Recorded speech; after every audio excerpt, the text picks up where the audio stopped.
Hello there, everybody. Good afternoon for those that is afternoon, and of course, good evening to people that are following, especially from the GMT plus one time zone, and of course, other time zone. You are all welcome to day two of this special program that we have been having, and we have been taking a deep dive into the latest released book.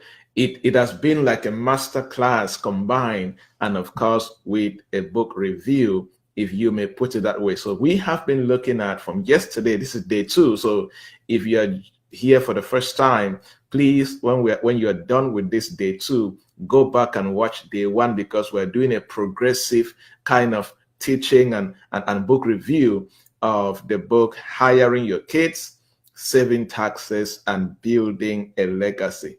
And I know from the book context, it fits a lot to people in North America, especially the United States. However, there are a lot of insights and wisdom from the book that any parent from anywhere around the world can begin to study and do a deep dive to understand how to incorporate some of these insights and wisdom with your kids to build a proper financial legacy, wealth building legacy, especially in your family. One of the most important things that a parent can be able to transfer to the children is that wealth building legacy, wisdom, insight, strategies.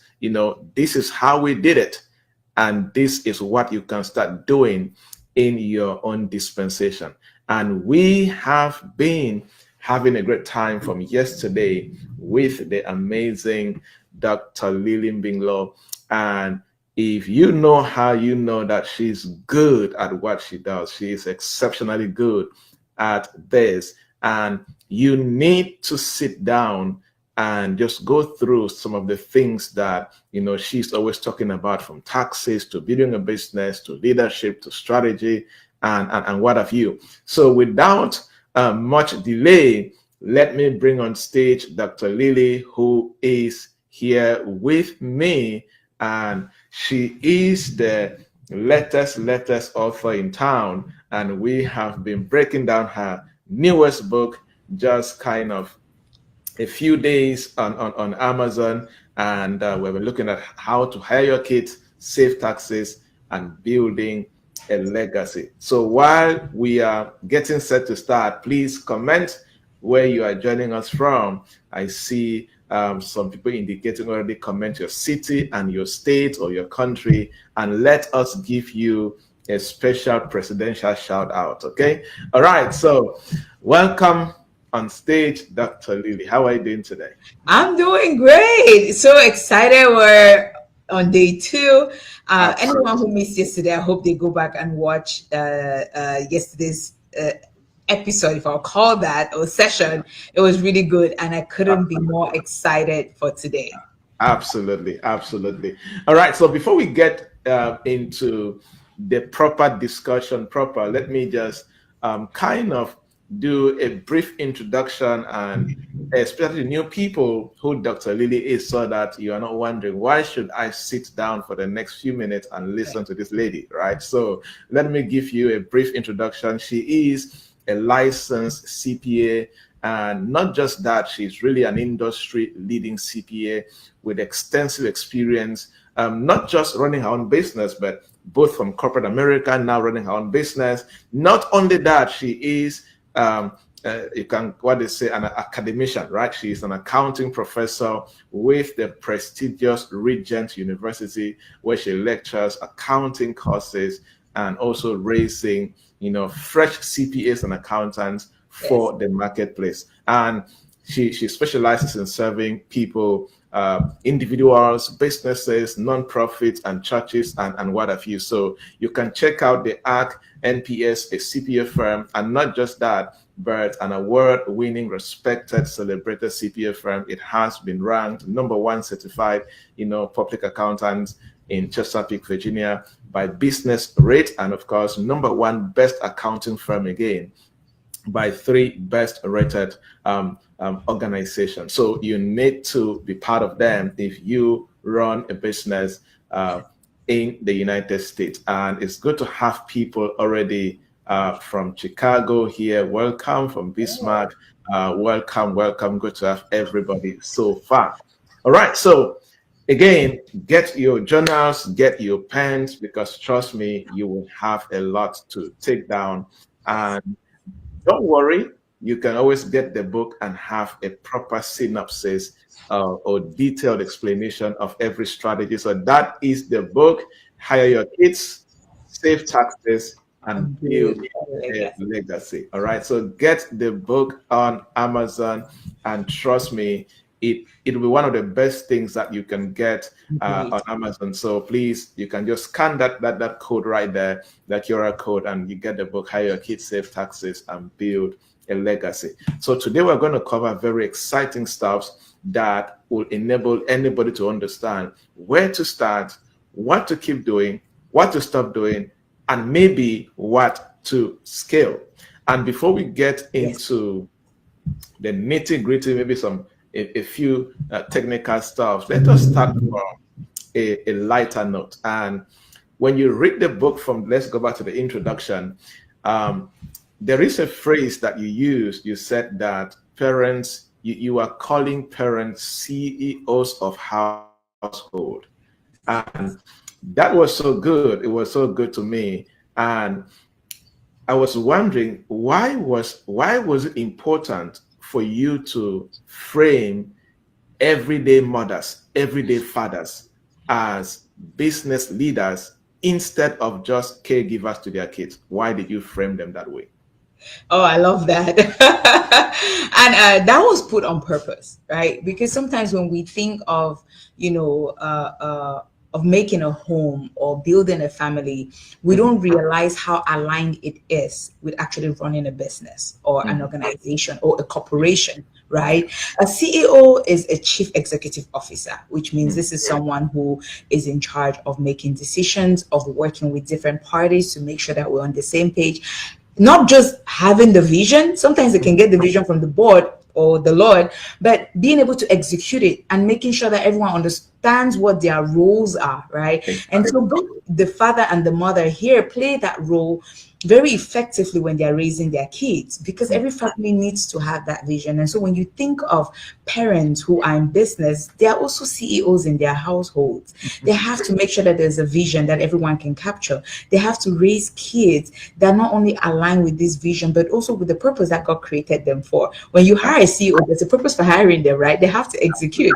When God appoints you into this position and entrusts you with parenting, you have been called into a serious position of responsibility.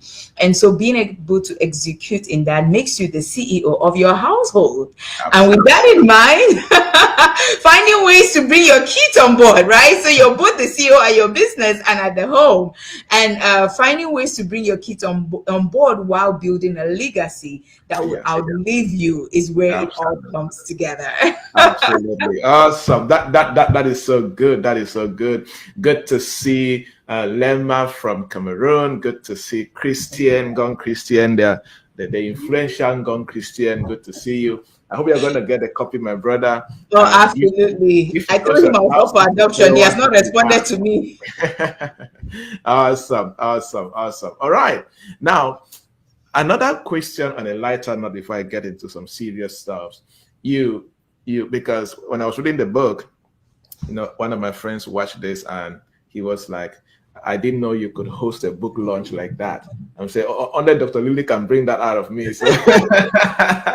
So when I was reading that book, you said that the book is about impact. Yes. Not just about income. That may sound just like basic English, but it's not. Yes. Right. Those are very powerful words. You said, because when you pick the book, when you see taxes and see legacy, you can think only about income and money. But you make the statement that the book is not just about impact, it is about income. That stood out for me. So I want to ask you a question from that. So when did you first realize as a tax expert, as somebody who has been in the industry, I've studied accounting for years, when did you realize that tax strategy could also be a form of family empowerment? Oh, that's good. I love that. I want to first of all anchor on what you said, because this is really about impact. It's beyond the money part, right? Because there'll be people that will never even get hold of this. But if they grasp the concept behind this, which is about leaving a legacy, then we're good, right? So now let's come back to this part of the strategy. You know, I work with families. This is what I do for a living, right? I serve businesses, I serve individuals, I serve nonprofits. Who are the people that are the owners of these businesses? They are people like you and I, family people, right? And it was very important for me that, you know, getting the knowledge of the tax code and how the tax code is designed to support entrepreneurs, I could bring that home to my clients and to people too that may never get to work with me, but to my community as a whole, right? So let me just break down something very simple. The tax code in the US, I mean, it's different for other countries, but in the US, the tax code is focused on helping two groups of people, business owners and real estate investors. Now, everybody else kind of has to stay compliant. But you see, if you're a business owner and you're a real estate investor, there are so many strategies in the tax code to encourage that mindset so that people can take ownership, people can invest in the community, create opportunities, right? So when you're a business owner, what happens now? The tax code allows you to only pay taxes on what is left at the end of the month or at the end of the year or whatever, right? So when you make money, they understand that you have to create opportunities, you have to pay people. There's all these things that need to happen in order for you to run a system that not only adds value to the economy, but creates opportunities for other people to earn income. By so doing, you don't pay taxes on your gross, you only pay taxes on what is left, okay? So how does the tax code come in now to benefit a business owner? They look at it from the perspective that, hey, if you have a family, you could actually hire your kids, right? You can bring them on. Some of that money that you could have paid hiring someone else, you could actually pay it to your kids. And if you don't pay them past a certain amount, that could be reinvested into their future. You can help them develop that entrepreneurship talent or skill set, which will make them even more valuable to the society. Now, with understanding this, I started to realize a lot of us are not leveraging this. Other families, other races, people from other backgrounds have been using this for years. They've been using this to fund their kids' futures, their education. We never knew, right? And so once I came into this space, and you know my heart for this, I tell everybody, business for me was never really about making money. I came into this because I wanted to teach. I saw the gap. I saw the gap in my community in terms of the knowledge gap. And when I came into business, my heart was to teach is how can I simplify this so that you realize that it's there for you and I. We're business owners. And so the tax code is giving us these different strategies to help us to continue to save some of the money that we're making so we can reinvest it back into the economy. How can I bring that to you so you understand that if you bring your family on board, not only are you shifting this income into your family, it's helping you not have to give the money to Uncle Sam, and it's giving you an opportunity to reinvest it and build a legacy that will outlive you, that will go past this generation and the next generation, because apart from the money is the mindset that you give your kids in doing this. And so we're learning all of that and bringing it here. That's why we're here. That's why the book is here, to simplify the strategy, to show us that it can be done. But it's beyond the money, like you said. It's beyond saving taxes. It's beyond making money. It's also about showing your kids what it takes to be an entrepreneur, what it takes to speak to people that come to you as customers, right? What it takes to be kind to people, what it takes to to perform under pressure and not let it break you, what it takes to make decisions day in, day out, always keeping in the back of your mind how you're serving the greater good of the community. So that's what this legacy is about. Way more. That was so good. That was so good. Guys, you guys have to get a copy of this book. Yes. If you are a mother, you're a father, you have to get a copy of this book. If you are single and planning to get married, this part of marriage, this part of family planning. Yes. in advance and be ready. If you're pregnant or expecting, part of that Absolutely. is get this book and start preparing. And I'm happy to see that people who have had copies of this book, they are here in the comment section. Stacy says she grabbed her own copy yesterday and she's already drinking from your ocean of knowledge. Anita Thank you. says, Thank ordered my you. copy. Thank you. Sarah says, grabbed my copy already. Gone Christian says he's definitely grabbing his copy. And Thank many you. Yes, others. yes, yes, yes, yes. Please scan the QR code on your screen and happily get that, or just go on Amazon and type Dr. Lilly Binglo CPA, and you'll see all her books that she has for you. Now, Thank you. let us get a bit deeper into something that is very close to your heart, which is you intentionally balanced faith and strategy. You are what we can call kingdom Yes. entrepreneur. So you intentionally balance, your faith Yes. and your strategy, and you bring that into what you do, into the classroom where you lecture as a professor, the way you serve your clients, and everywhere you carry that with you. And Yes. you also highlight spiritual legacy alongside financial legacy in the book. And I think that is so important. And Yes. so I want to ask you, why do you believe? Because this is something I believe, I know you, I believe this is something you're living on a daily basis. You live it as a mother, you live it as a professor, you live it as an entrepreneur who owns the ARC NPS. You live this. So why do you believe faith and finance should be taught together in family wealth conversations? Oh, that is so good, Doc. First, you're right on it. I leave my faith in everything that I do. It's because first thing I recognize that it's not even by my doing that I'm right here with you, right? It's by God's goodness that I am able to be here, that I have the knowledge that I do, that I am able to wake up every day and do this. And secondly, because I got to understand who I was in Him, and because I get to live this life of purpose, the fulfillment that it gives me, it's insane, right? Because now when I do any of the things I do, the reason people see the passion come through is because I know that it's beyond me, it's beyond now, it's beyond money. It's something that I was created to do, and because God is giving me the ability to do it, that gratitude alone makes me put my best foot forward. And that's why I find it important that we incorporate financial teachings with our faith. And this is why when you live a life of purpose, like I do, the one thing that you're not driven by is money. And I'll tell you, if you meet an entrepreneur who is not driven by money, the way they serve is very different. That means when they show up to the marketplace, they know that they're an ambassador for the kingdom. They come with their light. They come giving value, irrespective of who is benefiting. Does that make sense? But if a person is serving because they are driven by money, do you know what happens? They start to look at people's faces before they decide how they are going to serve them, right? And when you operate like that, you're always going to be disappointed. And one beautiful thing when you work with God is He guarantees us two things. He said heaven and earth will pass, but this principle will not pass. There will be what? Seed time, and there'll be harvest.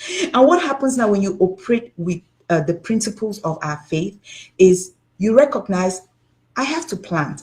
Part of planting is what? Doing diligent work, working in integrity, working in a way that honors God, serving people with the fullness of all that you embody, figuring out ways to add value. Because what's so incredible is that where you plant the seed is never even where you harvest. But the thing about God is that He doesn't miss a thing. He doesn't miss a thing. That means there is nothing that you do that He does not see. And for that reason, when He rewards you, it's so abundant that sometimes you're wondering, like, I don't even know how this is happening. Some doors are opening that make no sense. And so when we start to teach that to our kids from a young age, we show them that, first of all, you as a person, you matter. You matter because God loved you and put you here for a reason. Mm-hmm. And because you understand that you matter, everybody else that you meet also matters. So if God has graced you in an area, if he has blessed you in an area where he has given you the strength, the grace, the wisdom to operate in that area, don't be so consumed by money that it prevents you from giving the world your best. Show up your best. Show up 100%, because you see that money, it will chase the value. It's never the other way around. The value doesn't chase money. It's money that chases the value. And these are some of the things that I want our parents to pass on to the next generation of kids. You want to show your kids that when you walk into a room, it doesn't matter what a person looks like. You serve them like royalty because you are. And because they matter to God, else they'll not even be here in this moment. You give them your best. You never know who it is that you're serving, right? So I really want this concept of finance and faith to be incorporated so that our desire for money, I think money is important. It is. I mean, money will solve little issues and reduce your prayer time, as I tell people.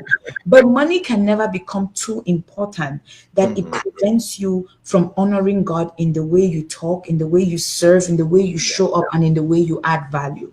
And when you keep honoring him, you will never want to cut corners. And I tell people, you can never cut enough corners. Right? You will never cut corners because you know that even nobody's watching, he's always watching. And those are the things that we're teaching our kids, that even if nobody's watching, he always is. So give your 100% because in due time, the reward will come. Yes. Absolutely.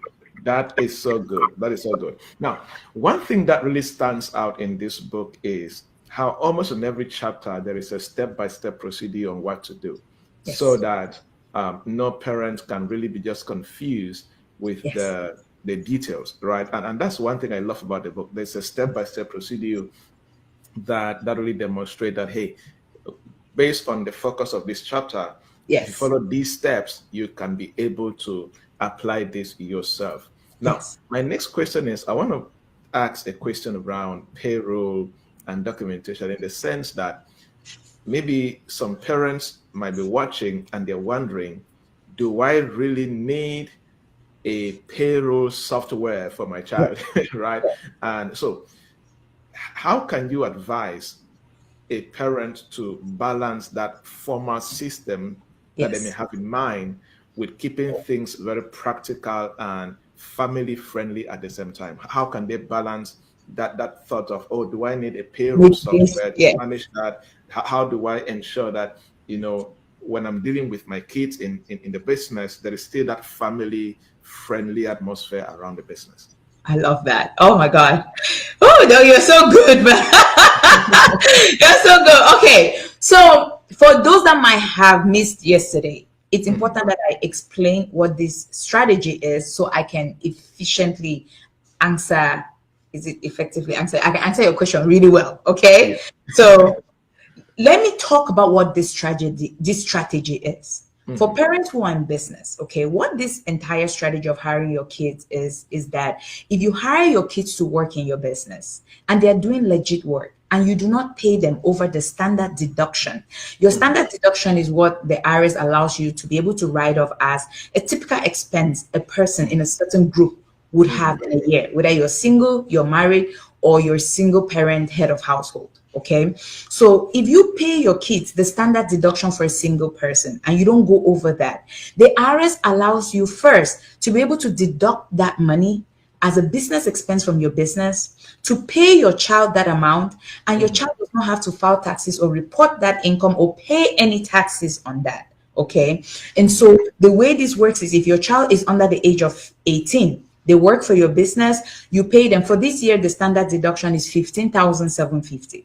They are working for your business, you're paying them maybe $1,050 a month, or so long as you don't pay them over $15,750 for the year, your kid doesn't have to file their own taxes. You do not have to issue them any documentation, and you get to write off the business deduction from your business. So that's $15,000 in business expense that you get to write off from your business, but the money went to your child. Your child doesn't even have to file taxes because it's under the standard deduction. Okay. Now, the idea of this is because the government has assumed that you're claiming your child on your taxes. Okay, so it's one household.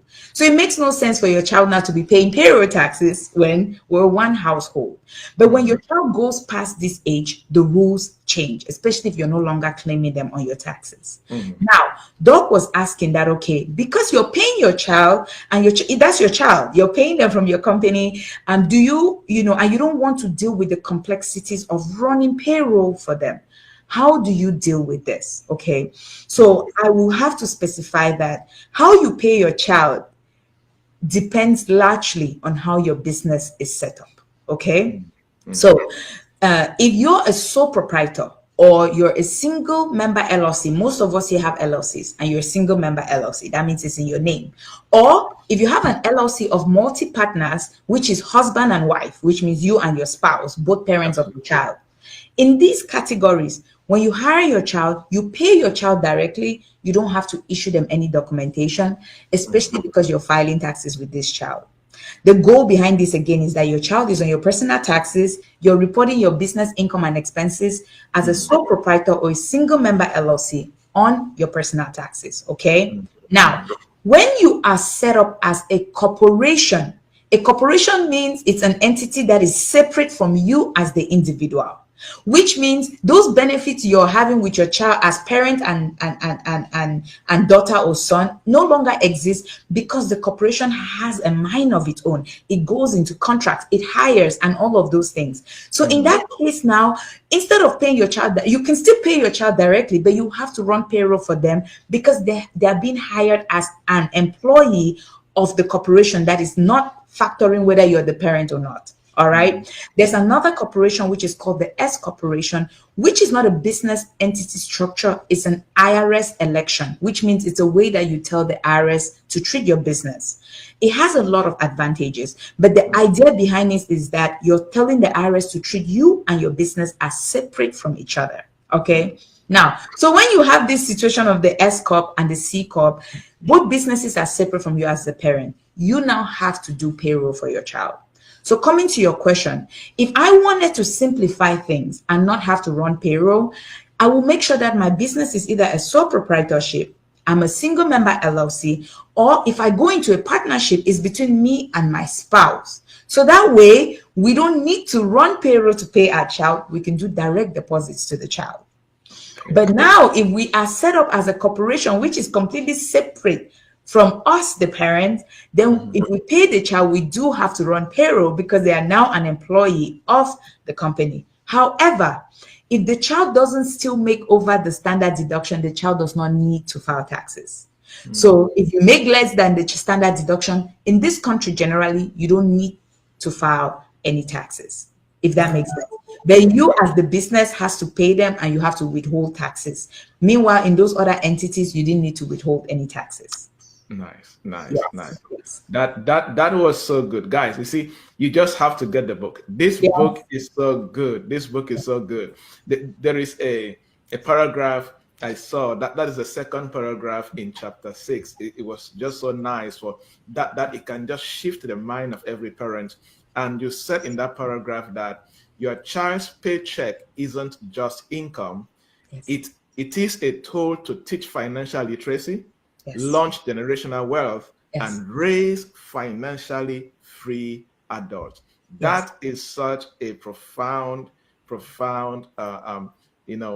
paragraph there that reveals a lot. Now, yes, there's a question here that I want to share so that you can respond. It is from Book Firm. He says, if a parent is reading your book, what are the first 3 practical steps you would have them take this week? All right, that's very interesting. That's very interesting. Okay, we have to come. In fact, let's do this as the last question, because then that way we give them enough to take home. Absolutely. But before you proceed, I want to say something, please, before you proceed. As much as my last response, I said, if you're set up in those different entities, the complexities are easier, you don't need payroll system. Please, that does not negate the fact that you need to document. Let me point that out, okay? You still need to document what you're paying your child. And the advantage of getting this book is, We've given you templates you can use to create job descriptions for them. You can use to do a family contract with them with how much you'll be paying them, so that you can, and also a template for you to track what you're paying them. So even if you don't run payroll, I don't want you to think that you're exempt from keeping documentation, because that's the only way you stay out of trouble with Uncle Sam. Yes. I didn't want to forget to say that. Yes. Absolutely. Absolutely. So in the book, you did mention about different strategies that parents can apply to maybe reinvest the money they're paying their kids. And you mentioned different things from Roth IRA and family investment funds and, all those kind of things that, and guys, those things sometimes may sound like further maths to some people, right? The good news is that Dr. Lilly offers free 15-minute consultations for you, so you can book that out and just talk to her, and if need be, book an extra 1-hour session with her and let her lay it down for you. Like we always say in business strategy, execution without strategy can cause you more problems than you know. So sometimes paying an expert to lay down for you before you begin to act can save you 10 years of suffering and 20 years of had I known. So in the book, you give a few strategies that parents can begin to put to use. Maybe whether at the end of the year their kids are making $10,000, $5,000, $3,000, it doesn't matter. But there are strategies in place that if they know what to do with the money, they will be able to make good use of that money, that when the kid is 20 years, even 30 years, even 50 years after, right? They can be able to make good use of what they started earning at a very young age. So I want to ask this for parents who are skeptical watching this right now. They are wondering, these IRAs and these funds that you talk about, they are skeptical, and especially people who are not born in America, people who are not, of the system, right? They are wondering these things. If they come from countries that they doubt the government systems, they'll be skeptical. So how do you convince them that starting at the age of 12, at the age of 14, and doing the right thing can actually change their child's, financial outlook 20 years after, 50 years after, 25 years after? What can you tell a skeptical parent? Oh my God, that is a good one. So I will say this first. With anything that has to do with money, this has worked from generations before us till now. It will continue to work. You need discipline. You need discipline. The second thing that cannot be disputed is what we call compounded interest. Okay, these two things: you need discipline, and you need, and when you combine it with what we call compound interest, it's just an insane story. But now let me explain what I mean. For someone who is hiring their kid, okay, you pay your child. Let's say you're paying your child $6,000 a year. You give them $1,000 to spend, right? You take $5,000. You put it in an account for them. Now, unfortunately, and I have to say this, let me give a disclaimer. I do understand that certain countries do not have systems that are as reliable as the US. So it's very important that I put that out there, that I cannot speak for every country. But for those that are here in the US, I want to speak to those parents specifically, okay? So now, in the US, I want to give an example. There's something called Roth IRA. Roth IRA is like a retirement account that you can set up for your child, okay? You can put up to $7,000. That's the limit for now. But let's say you paid your child $6,000. You gave them $1,000 and you took $5,000 and you put in a Roth IRA. Okay. Every year you put $5,000 in a Roth IRA. Every year you put $5,000 in that Roth IRA. Mind you, it's being invested. Interests are being accrued. The interest plus the initial investment you put in, all of them keep getting reinvested. Okay. Now, without having a calculator and without doing it off my head, because I've done it before, but I don't. But let's just say you did that for your child starting from the age of 12, and you got to the age of 18 and you stopped and say, okay, let them figure out themselves. By the time your child gets to at least 40s and 50s, they might have been able to save up to over $1 million because of compounding interest. Now, let's use compounding interest in simple terms.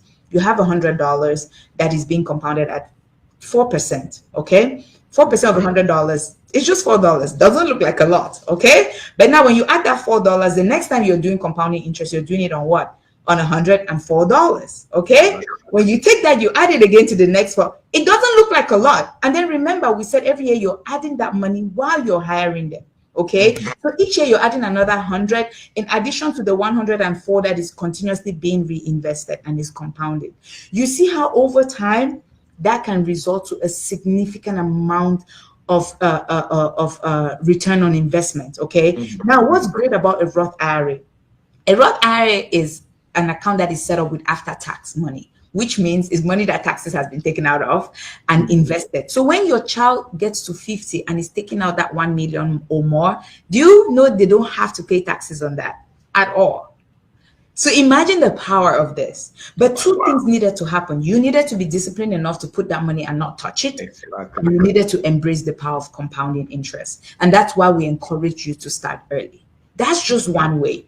Now, some people, when I talk about investing in real estate, people start to think real estate is expensive. Now things have changed. Doc, I'm sure you're aware, we have this real estate investment, this trust, right? They call them REIT, REIT. You can research. You don't need to even have $1,000 to invest. You can just start investing bit by bit. But now imagine every year you're using that to buy a little portion of that for your child, investing that for them in real estate. By the time your child is getting to 18 or 21, man, the amount of real estate that they have access, that they own, right? Talk less of now getting the return on their investment. It doesn't stop there. You can use that to reinvest it for them for their own entrepreneurial pursuits, okay? Now, so the reason why I'm saying this is because most of us, especially of African descent, did not have systems like this in place, or at least our parents did not even know this, okay? So now think of us who have been empowered and we have this younger generation. If we could just discipline ourselves and say, you know what, I will do it differently for my kids. I'm going to start saving just a little money. Just, even if you're not doing too much, 1,000 a year while they're young, you invest that in the stock market. Before they turn 18, you would be surprised just how much money you would have saved for them had it reinvested, and then they can get access to that money. I mean, whatever age you choose for them to have access to. But Doc, this is not a thing where you can just convince someone to say, take your money and go put somewhere. No, we work hard for our money. But remember that they also earn this money. I never said you should give them money for free. If you hire them in your business, you guys have an agreement and they have earned the money. You help them as a parent to invest this money. So don't look at it from the perspective of I'm giving my child money. That's where failure will start. Look at it as, okay, they have earned their money. I'm going to help them invest it. Let's see, what's the worst that could happen? Let's think about it. Your 12-year-old invest until they get to 18. Let's say you all made a mistake. Okay, they still have enough time to bounce back. Right? People who start at 50, if they make mistakes, I mean, of course, you can always bounce back, but it costs them more. At 12, what are the chances here that they won't have enough time to bounce back into this? Okay, now let's think of even something like life insurance. Okay, there are a lot of people who are for or against using life insurance as an investment vehicle. Everyone has their, I inform, okay? I don't give you opinions. I inform you so you make an informed decision, okay? So with life insurance, there's something that we have on the whole life insurance, okay, or permanent. And what they say is that it's able to build cash value. So when you put money in it, it builds cash value. At a certain point, you can borrow out of that. And when you borrow out of it, let's say, God forbid, you die. They'll still give your family what you could have gotten if you had died, but they will deduct the difference. Okay. Now, when most people get whole life insurance in their later years, I on the fence. But if you did that for a child who was still young and you took some of the money they earned and put that, by the time they turn 30, they could actually borrow a chunk of money out of their own and invest it in a business. Now, this is them taking money out, putting it in a business, or even buying assets, buying buildings, putting it on rent, making more money. It's their policy, right? Yeah. So there are so many vehicles we can use to reinvest the money that our kids earn. Please give it a try. I would just encourage you to give it a try. It won't work if you're not disciplined enough to do it. And it won't work if you think you're giving your kids free money. No, let them earn it. And then you can use what they have earned to invest it for them. And you will be surprised what you will learn in the process and things that you even want to do differently for yourself as an adult. Yeah. Incredible. You see, that's why people just have to get this book. Yes. You just have to get this book. And it's very affordable, guys. So Get it on Amazon, especially those who are in, North America, USA, Canada, even Yes. Europe, Middle East. Get the book because it carries a lot more about building family wealth Yes. just beyond, the United States.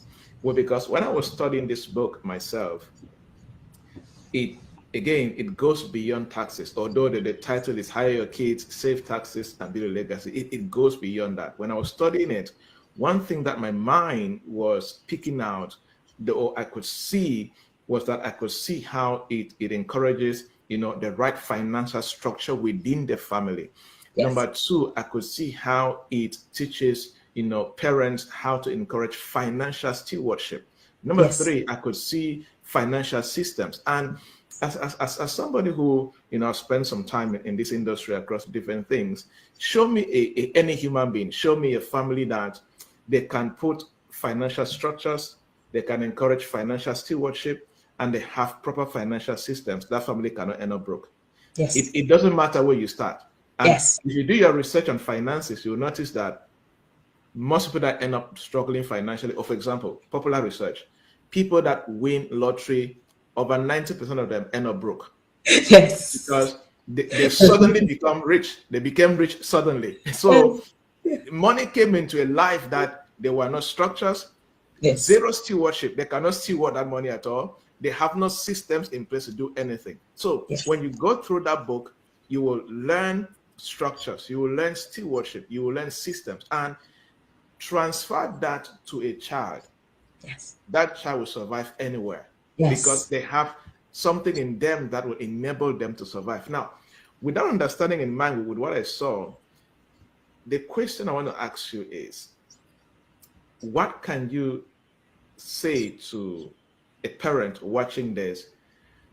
How can they structure, how can they balance structure and freedom in family entrepreneurship so that the kids don't feel that they are caged, even Mhm. though structure, stewardship, and system is important? So what can you encourage a parent, because you have the experience with dealing with parents and mothers and fathers who have been able to, bring their kids into the business, but at the same time, the kids are flourishing and they have freedom to do what kids likes to do. Yes. So what can you encourage a parent who is wondering, so how can I bring structure and freedom? How can these two Yes. coexist in a family setting entrepreneurship? I love that. I really love that, Doc. You would think ancient days we would go straight to entrepreneurship, but no, it has to start with the parent recognizing their role Yeah. in the child's life. You know, being a parent is like a calling. It's Mhm. something that you've been entrusted with. Yeah. You can't be too entitled. That's why even if a parent abandons a child, Mhm. God will always raise someone to take care of that child. Okay. Exactly. So with that in mind, now you have to understand what is your role in this child's life. Mhm. For this time that you've been entrusted with this child, what are you supposed to do to help this child become the person that God created them to be? Once you understand what your role is and what you embody, and you understand the strengths of that child, you will be able to start creating systems now that will allow you first to be that parent you've been called to be, which is to love this child, to discipline this child, to provide for this child, trusting God, because God is the one who provides, but He uses you as the vessel to make sure that this child is getting educated. And then in so doing, you're also recognizing the skill sets that this child has, Mhm. the areas of strength that this child has, the areas where this child is struggling. You're asking the child questions about where they want to go and who they want to become, because you yourself don't even have a full picture, right? Yeah. Now, once you have that understanding of who you are and you want to serve in your role as a parent, you put system in place to allow you do that. And what I mean is, even though you might have individual goals as a person, because you've also been entrusted with the role of parenthood, you have to make sure that you're incorporating both. That's where the structure starts. Because if you get so caught up in your personal goals, forgetting that as a parent, I've also been entrusted with some responsibility, you can lose sight of that. Okay, so you have your goals, but you understand that as a parent, I have a responsibility over these ones. I've been given within this time frame, whether it's 18 years or how many years that God has entrusted them in my care. I have a responsibility to raise them, to help them know who they are, help them become confident human beings, help them to become valuable human beings. Now, when you have that, you start to put things in place. Okay, how do I do that for them? Well, providing for them is one. That's a whole structure, making sure that food is taken care of, they have a place to stay, they are safe, and all of that. Second thing is making sure they're having the right education. With the right education, you can continue to prepare them to become who God created them to be. Third thing now is allowing them to understand what value is and how to become valuable people. That's where your business could come in. But let's remember that this is not just for parents that are entrepreneurs, because this cuts across everything else, right? Now, if you're an entrepreneur, bringing them into your business is a powerful way to teach them these different areas where they could develop themselves, where they could understand value adding, exchange, and all of those things, how to deal with people. That doesn't mean if you're not an entrepreneur, you don't have the same responsibility to train them. That's why we have parents that expose their kids to go for volunteerism, right? We send them to go to other institutions and put in their time or be mentored by other people. Those are all the systems that you're putting in place so that by the time that your kids grow up, that legacy we talk about is beyond money. It's who they have become that will continue to make an impact in the world. So you start as a parent, you understand your role as a parent, you understand what you're supposed to do in order to help these kids become who God has created them to be. And you create now your structure around that. The worst thing for you to do is to copy the structure of someone else's household in your own household without understanding who your kids are or the role that you are supposed to play. You'll be very surprised. The person who is called to be a stay-home mom in a season, their structure can never be the same with someone who is teaching and being a mom, who in a season has been called to volunteer somewhere or take care of a sick parent and still be a parent at home. You understand? So it's very important that you understand your own role first, irrespective of your personal goals and things like that, but understand what role you're supposed to play in their lives. Create those systems around that. And the best part of it, Doc, is the best lesson you can pass on them in how to be structured and incorporate family is by the life that you live as a person.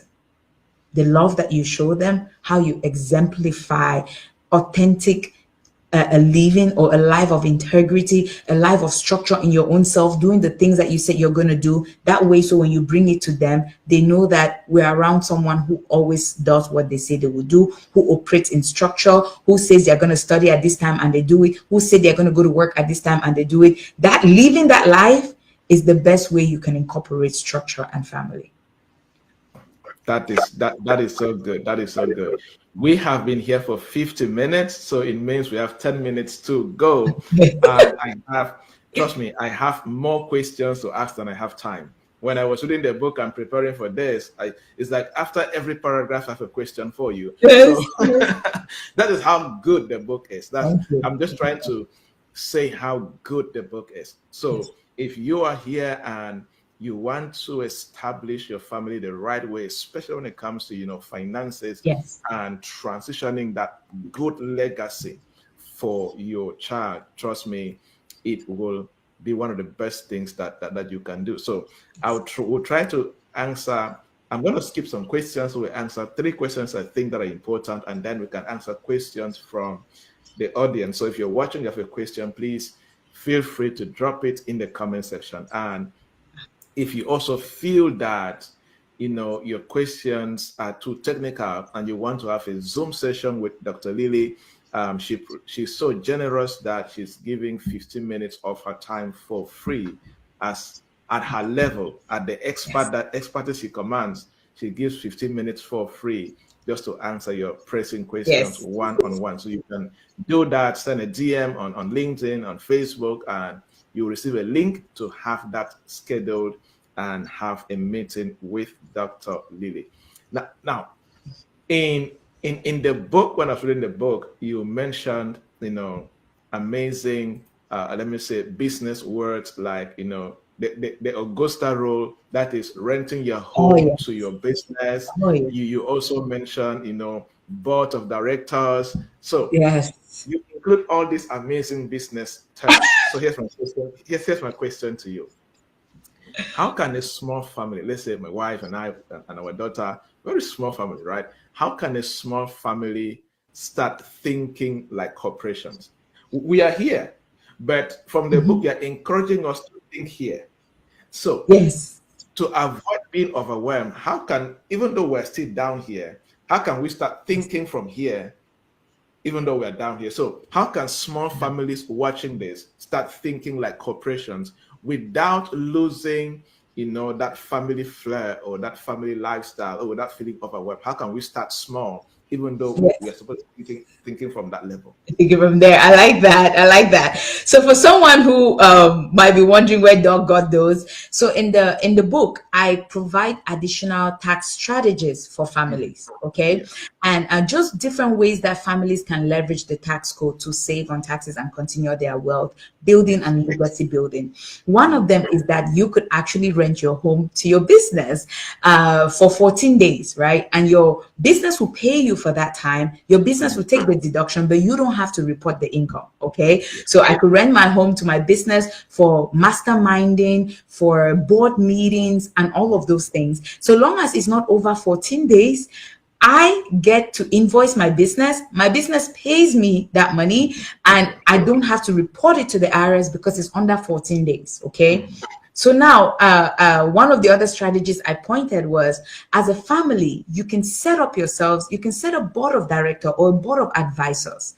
And what this board really does is when you guys get together, if you're going on a family vacation, you could hold some of your board meetings. And by so doing, some of those travel expenses become business expenses, right? And what's even great is in the book, I give you guys templates of how you can document the minute of your board meetings. All right. I even give you a template of a contract you can set between you and your business, so you can rent your home to your business. So it's really good. You got to get it. So now I want to come to what Doc asked, because Doc, I think this mindset is one of the best ways to start to shift the perspective of your kids. Yeah. When we talk about setting a board of directors, it sounds like some big words, but all it is just giving ourselves structure when it comes to having conversations about our business. Okay, so we set together this our little board. It can be you and your spouse and maybe some family members that you're close to. All right, your beautiful baby is still very young, so but some family members or friends that you're close to, that even sometimes you take trips together.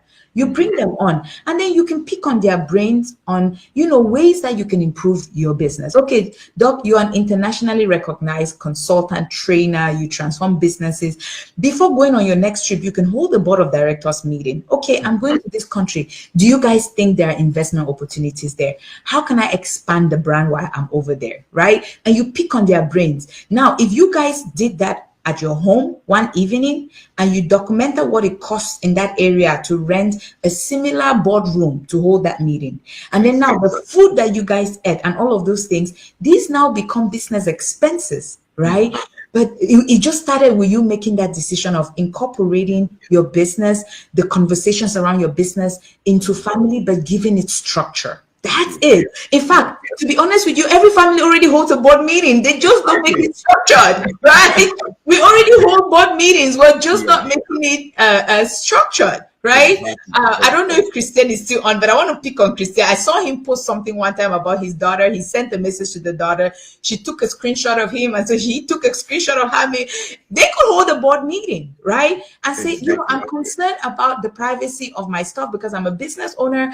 Let's think about this. Does this advance our brand? And I know this is, I don't know if he decided to bring his daughter to work on his social media, for example. Can you imagine just putting her on the board, and then they can hold meetings about things like this? Like, okay, how do we make sure that our conversations are private, without someone having access to families? Or what? I mean, it was between the two of them. I thought it was very funny, but it was really cute, right? So you and your wife already have board meetings, Doc. You really do. What will make it different now is that you choose to make it structured and official, and you document your meetings, right? I know a few people have. I don't share things a lot about my personal life, but my husband and I have quarterly meetings.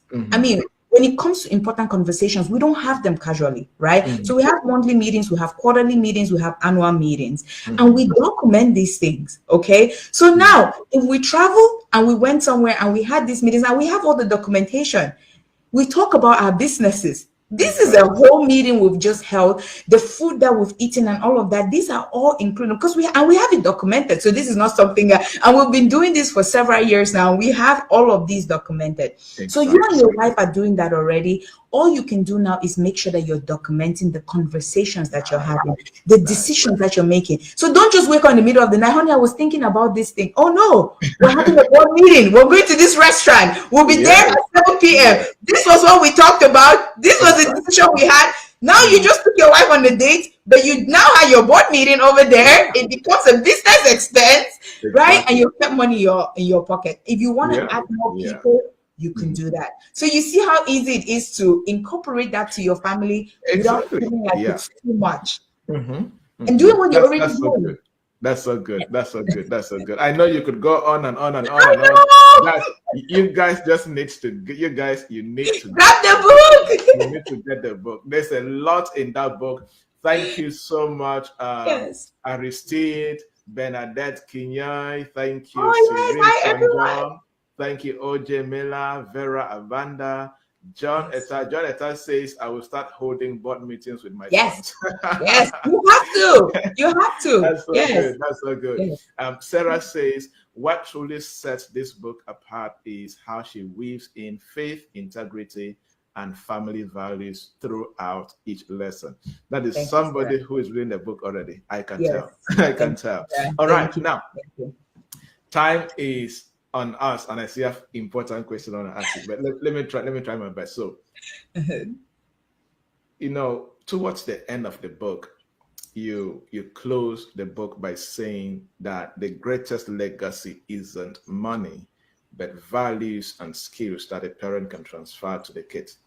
Now, you have a daughter, Anna.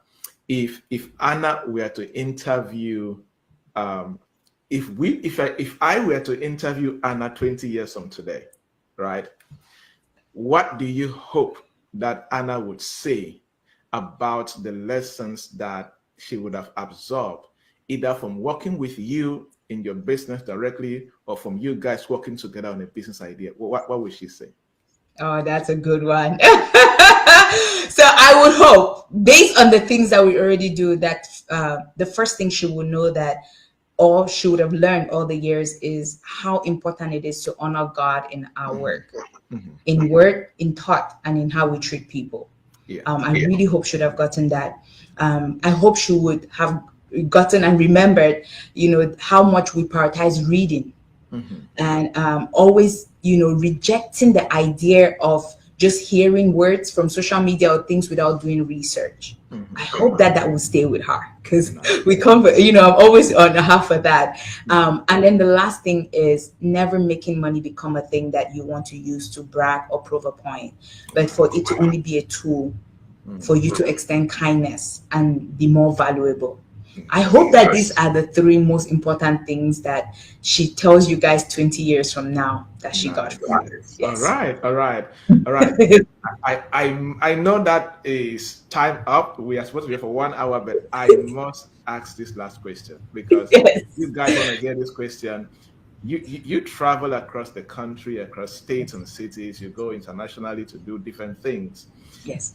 Looking ahead after the launch of this book, the airport round,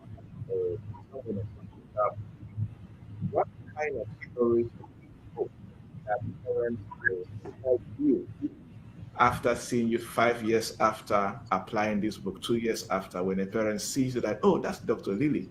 What kind of stories do you hope you would like to hear from parents? Oh my God, I love it. I would love to hear parents tell me, you inspired me to get my kids involved in my business. I would love to hear them say, I got my kid involved in my business and they came up with their own idea of things that they want to do, and they are doing incredible work in it. I would love, lastly, to hear parents say, I love that I didn't have to separate my faith in all that I was teaching my kids and in who that I am. So those are the conversations I would love to hear. Yeah, it will come down to these. All right, people, you have heard from Dr. Lee herself, Yes, and you have to get this book, Hire Your Kids, Save Taxes, and Build a Legacy. Please get it as a gift for your siblings, for your friends, for church brothers and sisters. Please buy more than one. I want to challenge yes, you, buy more yes, than one, and tell somebody that I love your family so much. yes, And I want to give you more than drinks, more than the yes, hangouts that we have. I want to give you a book that I believe if you read this book and yes, apply what you learn from the book, in yes, 5 years' time, you will look back and be proud of your family. All right. yes, And again, remember, when you buy the book and you feel that there are some things that you need a more tailored counsel from Dr. Lilly, jump in first on a 15 minutes free call. And maybe at the yes, end, you can get her on a retainer basis as your family's yes, consultant, as far as helping you build that legacy for your family is concerned. I always say that there are some things in this life that are nice to have, and there are some that they are a must have. And I believe that having this body of knowledge to apply in your family is a must have for you as a parent or a would be parent. All right. yes. So thank you so much to everybody. Thank you, Vanita Hurt, for she says her book came Anita, yesterday. Thank you so right. much, Sarah. Thank you for being here.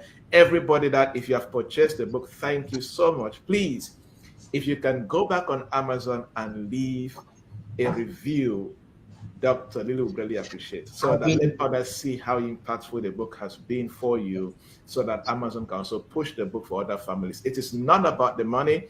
It is always about let people get more hands on these materials. And I'm feeling led to share this.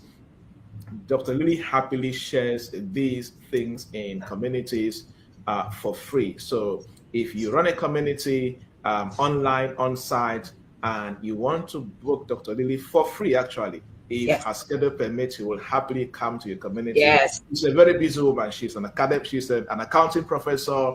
She runs a firm. She's a yes, coach and a consultant to different people and family and businesses. So, but she still goes the extra mile to create time within the yes, weekend or maybe an evening session with the community and share these things in detail and answer questions. So if you have a community in North America, especially United States, and you want her to jump in and have a call with yes, you guys and give you guys a free session, please send a DM on LinkedIn, on Facebook where you're watching this, or just screenshot that email and that number on your screen, and yes. she will happily work a schedule with you to be on your show or Oh on my your God, program yes, or with the community. yes. All right. So Doc, any can I last add word? one thing before we Yes, yes, close? yes. This is very important, you guys. Please, this is very important. If you're here, one of the things I've committed myself to before the year is over is I would really love to come to a couple of groups and talk to them, not just about year-end tax planning, but about the changes in the new tax bill, because a lot of us are not aware of that.